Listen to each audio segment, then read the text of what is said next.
వధువుగానే మారిపోవే ఈ క్షణం స్వయం వరం ఇవాళ సంబరం ఈ క్షణం స్వయం వరం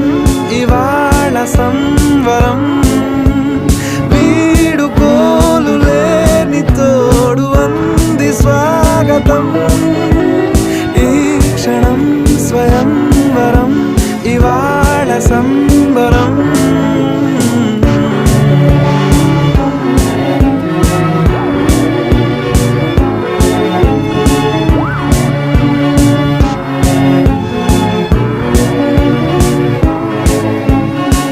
ఇవాళ నింగిలోని తారా తళుక్కు మంది ఎదురుగారా వయస్సు తీరికుండదారా హాయ్ హాయ్ హాయ్ సొగస్సు పంచుతున్న